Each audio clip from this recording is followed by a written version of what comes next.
નમસ્કાર, ન્યૂઝ બુલેટિનમાં આપનું સ્વાગત છે। હું છું પંકજ। શરૂઆત મહત્વપૂર્ણ સમાચારથી કરીશું। સુરેન્દ્રનગરથી આવી રહ્યા છે। સુરેન્દ્રનગરમાં જોરાવરનગર કોઝવે રોડ પર ફાયરિંગની ઘટના બની છે। બાઇક ચાલક પર અજાણ્યા શખ્સોએ ફાયરિંગ કર્યું છે। કારમાં આવેલા લોકોએ ફાયરિંગ કર્યું અને ફાયરિંગ કરીને અજાણ્યા વ્યક્તિઓ ફરાર થઈ ગયા।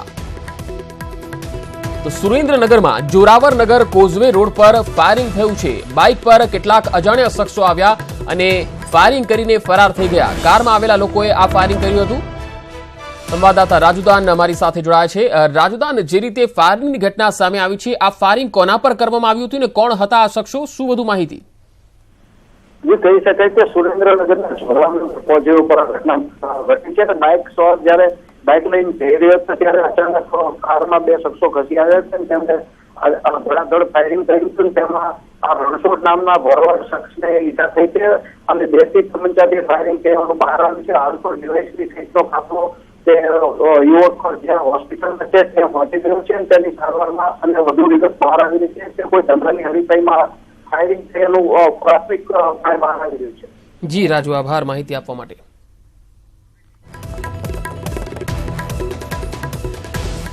તાપીના સોનગઢમાં કારમાં આગ લાગતા નાસભાગ મચી ગઈ। સોનગઢ આરટીઓ ચેકપોસ્ટ પાસે ઇનોવા કારમાં આગ લાગવાની ઘટના સામે આવી।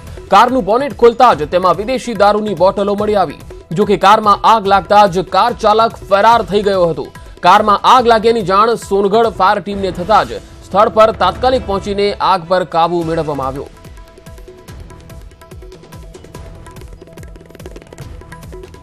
તો તાપીના સોનગઢમાં કારમાં અચાનક જ આગ લાગતા નાસભાગ મચી ગઈ હતી। સોનગઢ આરટીઓ ચેકપોસ્ટ પાસે ઇનોવા કારમાં આગ લાગી હતી। કારનું બોનેટ ખોલતા જ તેમાં વિદેશી દારૂની બોટલો મળી આવી। જોકે કારમાં આગ લાગતા જ કાર ચાલક ફરાર થઈ ગયો। કારમાં આગ લાગ્યાની જાણ થતા જ સોનગઢ ફાયર ટીમ તુરંત સ્થળ પર આવી પહોંચી અને આગ બુઝાવી હતી।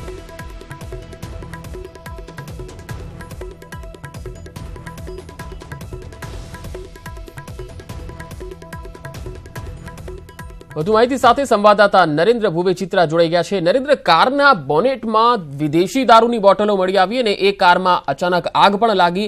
હાલ પરિસ્થિતિ શું છે અને જે કારનો ડ્રાઈવર છે એ તેની માહિતી મેળવી શકાય છે? કોણ છે તે? જી, ચોક્કસથી તમને જણાવી દઉં પંકજ કે સોનગઢના આરટીઓ ચેકપોસ્ટ પાસે ઇનોવા કારમાં આગ લાગી હતી।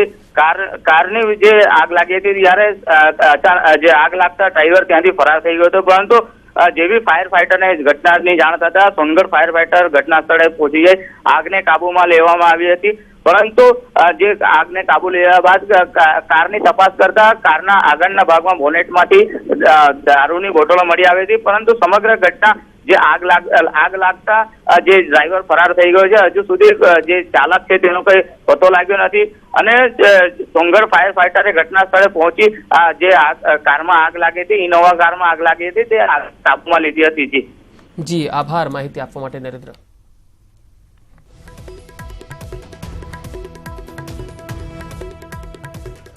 અને હવે વાત કરીશું તપતા ગુજરાતની।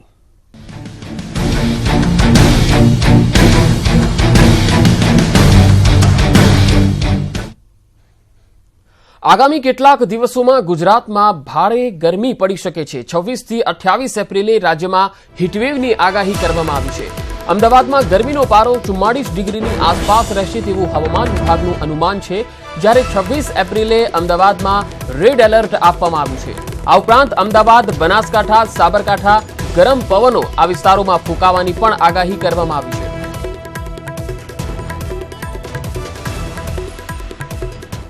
और गुजरात में day 3, day 4 and day 5 Ahmedabad के साथ साथ जो Gujarat region, mainly north Gujarat region, south Gujarat region में बड़ौदा, नॉर्थ गुजरात रीजन में अहमदाबाद, गांधीनगर, बनासकांठा, साबरकांठा, सौराष्ट्र में राजकोट, अमरेली, सुरेंद्रनगर एंड कच्छ डिस्ट्रिक्ट, ये सब डिस्ट्रिक्ट्स में day 3, day 4 and day 5 heat wave का अलर्ट है, हीट वेव का वार्निंग है। તો આજ મામલે સંવાદદાતા વિભુ અમારી સાથે જોડાયા છે। વિભુ, જે રીતે રેડ એલર્ટની આગાહી કરવામાં આવી છે, 26 એપ્રિલના દિવસની આગાહી છે, હવામાન વિભાગની આ આગાહીને પગલે હવે તંત્ર તરફથી શું કાર્યવાહી થઈ શકે અને લોકોએ શું ધ્યાનમાં રાખવું જોઈએ? જી પંકજ, પહેલા તો આપને બધા જણાવવા માંગીશ કે જે અત્યારે ગરમી પડવાની છે, અગન વર્ષા થવાની છે, શા માટે થશે? કારણ કે બંગાળની જે ખાડી છે, બંગાળની ખાડીમાં અત્યારે એક સાયક્લોન બની રહ્યું છે, વાવાઝોડું સક્રિય થઈ રહ્યું છે, જેના કારણે ઉત્તર તરફના જે સીધા પવનો ગુજરાત તરફ આવે છે તેમાંથી જે ભેજનું પ્રમાણ છે તે સાયક્લોનના કારણે એકદમ ડ્રાય થઈ જશે. એના કારણે ગુજરાતનું તાપમાન છે એકાએક જ વધી જશે. 45 ડિગ્રી સુધી તાપમાન પહોંચવાનું હવામાન વિભાગે જણાવ્યું છે. આગામી દિવસોમાં એટલે કે 26 તારીખે રાજ્યમાં જે અગન વરસાદ થશે એવો અહેસાસ થશે.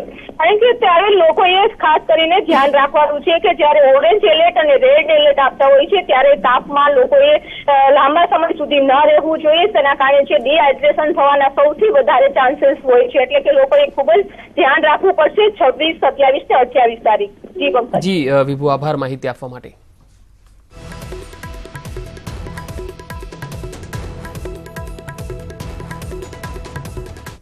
અમદાવાદના સોલામાં યુવકના થયેલા અપહરણના સીસીટીવી સામે આવ્યા. પ્રેમ પ્રકરણમાં અપહરણ થયાની આશંકા વ્યક્ત કરવામાં આવી રહી છે. એક સફેદ રંગની કારમાં યુવકનું અપહરણ થયું હોવાના સીસીટીવી સામે આવ્યા.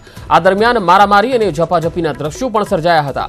બીજી તરફ યુવકના પરિવારજનોએ સોલા પોલીસ પર આક્ષેપ મૂક્યો છે કે પોલીસ આરોપીને છાવરી રહી છે, તેને બચાવી રહી છે.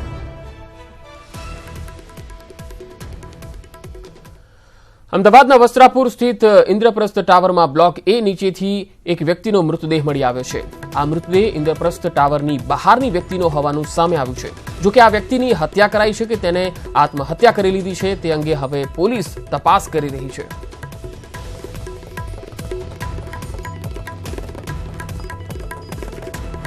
હત્યા કે આત્મહત્યા તેને લઈને હવે પોલીસ તપાસ કરી રહી છે. અમદાવાદના વસ્ત્રાપુરમાં ઇન્દ્રપ્રસ્થ ટાવરના બ્લોક એ નીચેથી આ વ્યક્તિનો મૃતદેહ મળી આવ્યો. મૃતદેહ જે છે એ ઇન્દ્રપ્રસ્થ ટાવરની બહારની વ્યક્તિનો હોવાનું સામે આવ્યું છે. જોકે આ વ્યક્તિની હત્યા છે કે આત્મહત્યા તેને લઈને હાલ તો રહસ્ય અકબંધ છે. સુરત શહેરમાં મહિલા ગેંગે આતંક મચાવ્યો છે. ચાદર ગેંગ તરીકે ઓળખાતી આ મહિલા ટોળકીએ આ વખતે મેડિકલ સ્ટોરને નિશાન બનાવ્યું છે અને 10,000થી વધુની ચોરી કરીને ફરાર થઈ ગઈ. આ ગેંગે થોડા દિવસ પહેલા કતારગામ અને ચોક વિસ્તારમાં પણ કેટલીક દુકાનોમાં ચોરી કરી હતી.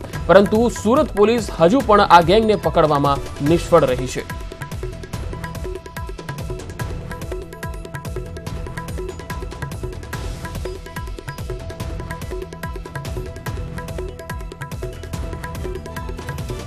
આ તરફ આણંદના વિદ્યાનગરના મોટા બજારમાં મોડી રાત્રે બીઓબીના એટીએમમાં તોડફોડ થવાનો મામલો સામે આવ્યો, જેમાં પોલીસ દોડતી થઈ ગઈ. એટીએમમાં પૈસા ઉપાડવા આવેલા એક ગ્રાહકે એટીએમમાં પૈસા ન હોવાથી એટીએમમાં તોડફોડ કરીને ભાગી છૂટ્યો હતો, જે મામલો આસપાસના લોકોમાં ચર્ચાનું કેન્દ્ર બન્યું.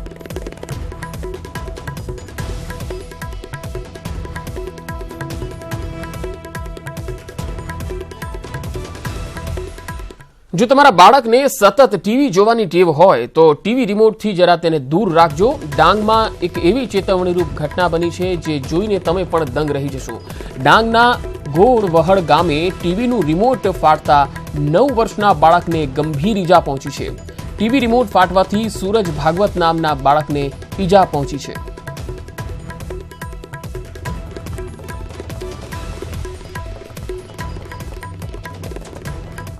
ભાવનગરમાં આખલાએ આતંક મચાવ્યો છે. રોડ પર 2 આખલાઓની લડાઈમાં એક વ્યક્તિને ગંભીર ઈજા પહોંચી. 2 આખલાઓ લડી રહ્યા હતા ત્યારે એક વ્યક્તિ આખલાઓને છૂટા પાડવાનો પ્રયત્ન કરી રહ્યો હતો, દ્રશ્યોમાં જોઈ શકાય છે. પરંતુ અચાનક આ આખલાએ લડતા લડતા આ વ્યક્તિ ઉપર જ હુમલો કરી દીધો, જે તેમને છોડાવવાની કોશિશમાં હતો. ભાવનગરમાં છેલ્લા ઘણા સમયથી રસ્તાઓ પર આખલાઓનો આતંક જોવા મળે છે, છતાં મનપાની ઘોર બેદરકારીના કારણે આખલાના આતંકનો લોકોએ ભોગ બનવું પડે છે.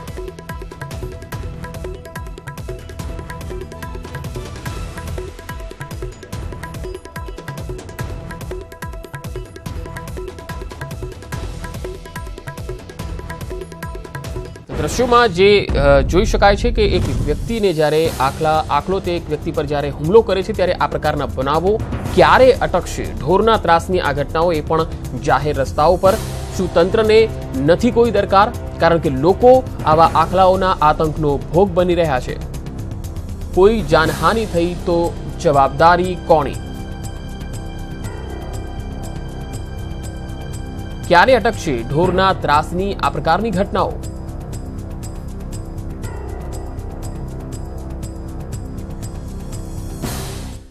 સાણંદમાં બોગસ મતદાનનો વિડીયો વાયરલ થયો છે. બોગસ મતદાન કરાવતો હોવાનો આરોપ થયો છે. કોંગ્રેસે આ આરોપ લગાવ્યો છે. અમદાવાદ જિલ્લા પંચાયતના પ્રમુખ પર આ આરોપ લગાવવામાં આવ્યો છે અને આરોપ પ્રમાણે સાણંદમાં બોગસ મતદાન કરવામાં આવ્યું હોવાનો આરોપ લાગ્યો છે. આ વિડીયો છે એ પણ વાયરલ થઈ રહ્યો છે. જો કે આ અંગે હજુ સુધી કોઈ જ ખુલાસો ચૂંટણી પંચ તરફથી નથી આપવામાં આવ્યો.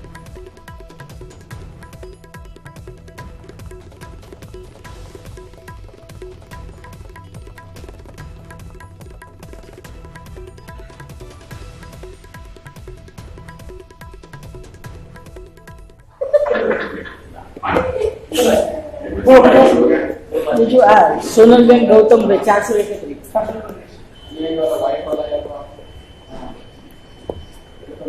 ગૌતમ 5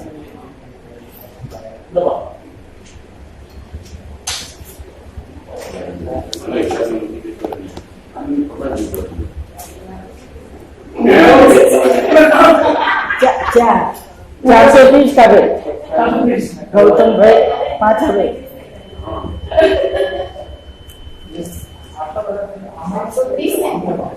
430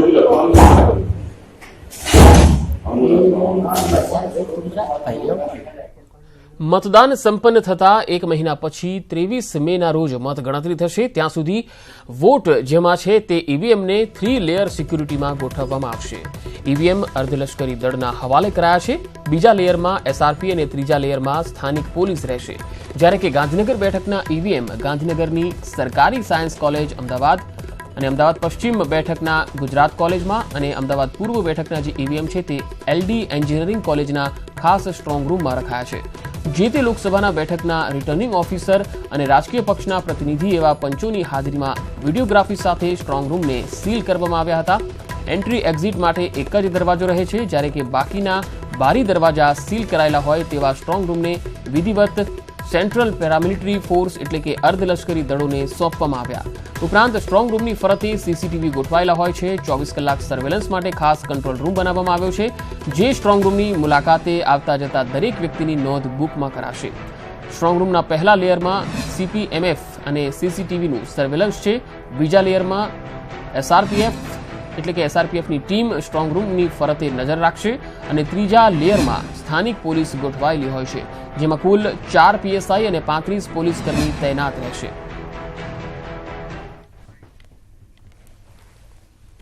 મતદાન પૂર્ણ થયા બાદ ઈવીએમ મશીન છે તે ઈવીએમ મશીન ગુજરાત કોલેજ ખાતે રાખવામાં આવ્યા છે. ખાસ કરીને વાત કરવામાં તો અમદાવાદ પશ્ચિમ બેઠકના જે ઈવીએમ મશીન છે તે ઈવીએમ મશીન જે ગુજરાત કોમર્સ કોલેજ આવેલી છે તે ગુજરાત કોમર્સ કોલેજ ખાતે રાખવામાં આવે છે. આપ દ્રશ્યોમાં જોઈ રહ્યા છો કેટલાક ઈવીએમ મશીનના જે જથ્થા છે તે અત્યારે અહીંયા લઈ જવામાં આવી રહ્યા છે. આ જે સ્ટ્રોંગ રૂમ બનાવવામાં આવ્યો છે તે સ્ટ્રોંગ રૂમમાં તમામ જે ઈવીએમ મશીન છે તે રાખવામાં આવ્યા છે. પરંતુ ખાસ વાત કરવામાં આવે તો અમદાવાદ પશ્ચિમ બેઠકના જે ઈવીએમ મશીન છે તે અહીંયા રાખવામાં આવ્યા છે, જ્યારે અમદાવાદ પૂર્વના જે ઈવીએમ મશીન છે તે એલડી એન્જિનિયરિંગ કોલેજ ખાતે રાખવામાં આવ્યા છે. મંગળવારે સાંજે 6 વાગે મતદાન પૂર્ણ થયા પછી આ જે ઈવીએમ મશીન છે તે સ્ટ્રોંગ રૂમ ઉપર લાવવામાં આવ્યા હતા.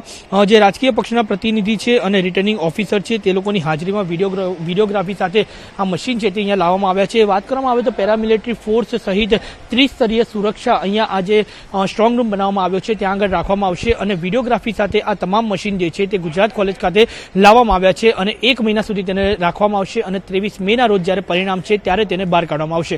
કેમેરામેન ખેંગા રાઠોડ સાથે હરમેશ શુકડિયા, ન્યૂઝ 18 ગુજરાતી, અમદાવાદ. સુરત લોકસભા બેઠકનો સ્ટ્રોંગ રૂમ એસવીએનઆઈટી કોલેજમાં બનાવવામાં આવ્યો છે. કુલ 7 વિધાનસભા મત વિસ્તારમાં થયેલ વોટિંગના ઈવીએમ સ્ટ્રોંગ રૂમમાં મુકાયા છે. સુરત લોકસભા બેઠક પર 63.99% મતદાન થયું છે, જ્યારે 16,37,595 મતદારો પૈકી 10,59,420 લોકોએ મતદાન કર્યું હતું. દક્ષિણ ગુજરાતમાં સરેરાશ 70% મતદાન થયું હોવાનું સામે આવ્યું છે. તમામ ઉમેદવારોનું ભાવિ ઈવીએમમાં સીલ થઈ જવા પામ્યું છે. ખાસ કરીને વાત કરવામાં આવે તો સુરત 24 લોકસભા બેઠકનો ચૂંટણી સ્ટ્રોંગ રૂમ સુરતના એસવીએનઆઈટી કોલેજ ખાતે રાખવામાં આવ્યો છે. અહીંયા 7 વિધાનસભા એટલે કહી શકાય સુરત પશ્ચિમ, સુરત પૂર્વ, વરાછા સુરત ઉત્તર, કરંજ અને ઓલપાડ અને કતારગામ સહિત 7 બેઠકોનું જે ઈવીએમ સીલ થયા છે ત્યાં એસયુએનઆઈટી કોલેજ ખાતે રાખવામાં આવ્યા છે. 1 મહિના બાદ જ્યારે મતગણતરી છે ત્યારે તમામ ઈવીએમ બિલ્ડિંગમાં રાખવામાં આવ્યા છે. પોલીસનું પૂરતું પ્રોટેક્શન આપવામાં આવ્યું છે. કામચલાઉ એક કંટ્રોલ રૂમ પણ ઉભો કરવામાં આવ્યો છે. સતત 24 કલાક પોલીસનો અને ખાસ કરીને એસઆરપી અહીંયા તૈનાત કરવામાં આવી છે. 1 મહિના બાદ આ ઈવીએમો ખુલશે અને ઉમેદવારનું ભાવિ નક્કી થશે. જે રીતની તૈયારીઓ કરી છે સુરત પોલીસ દ્વારા 7 અલગ અલગ વિધાનસભા બેઠકોના તમામ ઈવીએમો અહીંયા આવીને રાખવામાં આવ્યા છે અને ખાસ કરીને જે રીતનું પ્રોટેક્શન આપવામાં આવ્યું છે 1 મહિના સુધી પોલીસે સતત 24 કલાક આ ઈવીએમોની રક્ષા કરવામાં તૈનાત રાખવામાં આવ્યા છે. કેમેરામેન ભરત પરમાર સાથે કીર્તેશ પટેલ, ન્યૂઝ 18 ગુજરાતી, સુરત. કડક સુરક્ષા બંદોબસ્ત વચ્ચે વડોદરામાં જિલ્લા મુખ્ય ચૂંટણી અધિકારી શાલિની અગ્રવાલે સ્ટ્રોંગરૂમની મુલાકાત લીધી. ફતેગંજમાં આવેલી પોલિટેકનિક કોલેજમાં સ્ટ્રોંગરૂમ ઉભા કરવામાં આવ્યા છે. 7 વિધાનસભા બેઠકના ઈવીએમ સ્ટ્રોંગરૂમમાં મૂકવામાં આવ્યા. 1824 મતદાન મથકોના વીવીપેટ અને ઈવીએમ માટે 13 સ્ટ્રોંગરૂમની ફરતે 3 લેયર સુરક્ષા વ્યવસ્થા ગોઠવવામાં આવી. હવે 29 દિવસ પછી જે છે એ મતગણતરી જ્યારે હાથ ધરવામાં આવી છે તો વડોદરા લોકસભા બેઠકની આપણે વાત કરીએ તો 7 વિધાનસભાના 1824 જે મતદાન મથકો હતા એ તમામના જે ઈવીએમ છે, વીવીપેટ મશીન જે તમામને બિલકુલ 3 ટાયર સુરક્ષા વચ્ચે વડોદરાની અહીંયા જે પોલિટેકનિક કોલેજ જે છે ત્યાં સ્ટ્રોંગ રૂમમાં રાખવામાં આવ્યા છે.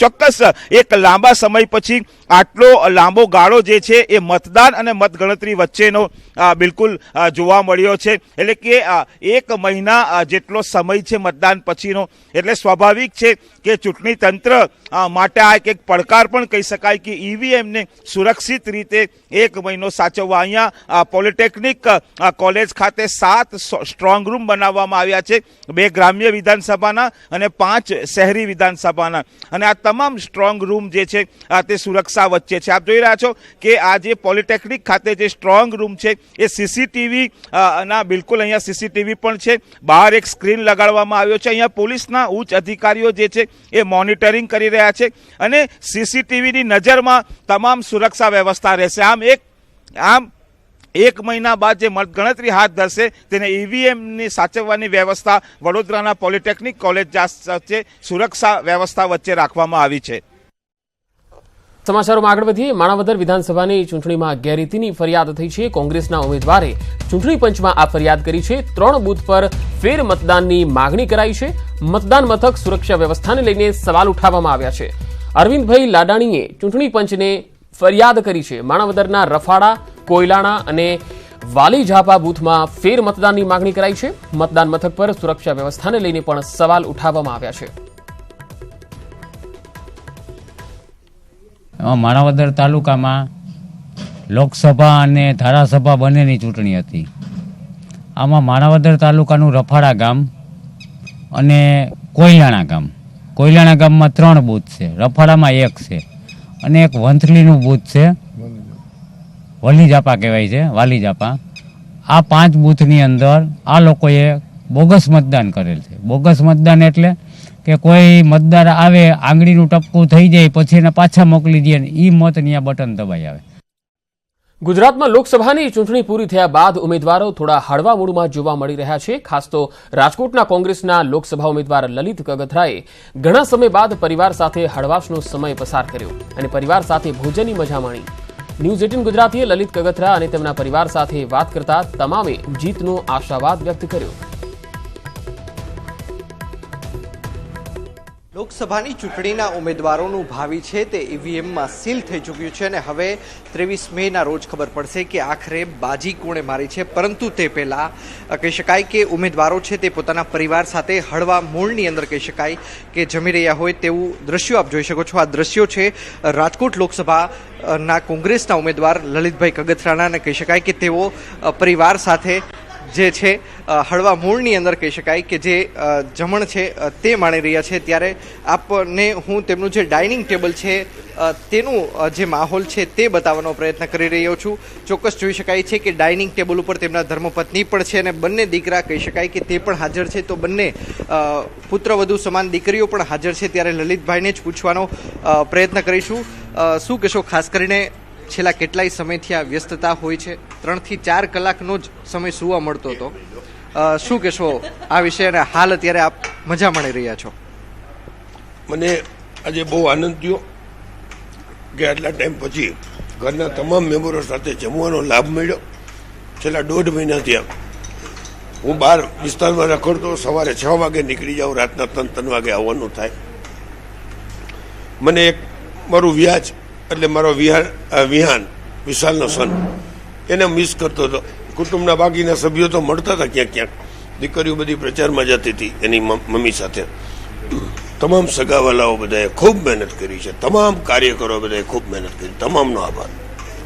હવે કાકા પરિવારની સાથે ક્યાં બહાર ફરવાનો શું પ્રોગ્રામ શું રાખ્યો છે? જે રિઝલ્ટ હશે તે તો આવવાનું છે, કર્મ તમે કરી ચૂક્યા છો, ફળ જે મળવાનું છે તે મળશે, પરંતુ હવે ફેમિલી માટે શું પ્રોગ્રામ? જો એવો કોઈ સ્પેશિયલ પ્રોગ્રામ નથી.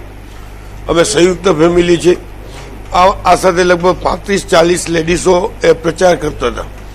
એ બધાને એની ઈચ્છા હશે ને અહીંયા ફરવા મોકલી દેશે, અને હરિદ્વાર જવું હશે દર્શન. અને હવે એક બ્રેકિંગ ન્યૂઝ આવી રહ્યા છે. બોગસ મતદાનનો જે વિડીયો વાયરલ થવાનો મામલો હતો, તપાસના આદેશ આપી દેવાયા છે. મુખ્ય ચૂંટણી કમિશનરે તપાસના આદેશ આપ્યા છે. જિલ્લા ચૂંટણી અધિકારીને તપાસ કરવા માટે આદેશ આપવામાં આવ્યા છે. આપણે જણાવી દઈએ કે જે બાવળા સાણંદનો જે વિડીયો હતો, જેમાં જિલ્લાના જે આગેવાન છે તેઓ અહીંયા જોવા મળ્યા હતા આ વિડીયોમાં, અને બોગસ મતદાન થયું હોવાનો આરોપ તેમના પર લાગ્યો હતો. ત્યારે ગાંધીનગર જિલ્લા ચૂંટણી અધિકારીને તપાસ કરવા માટે આદેશ આપી દેવાયો છે. આ કથિત વિડીયો મામલે તપાસ કરવાનો આદેશ આપવામાં આવ્યો છે. આ વિડીયો સોશિયલ મીડિયામાં પણ ખૂબ જ વાયરલ થઈ રહ્યો છે, અને બોગસ મતદાન થયું હોવાનો આરોપ આજે જિલ્લાના આગેવાન છે તેમના પર લાગ્યો છે.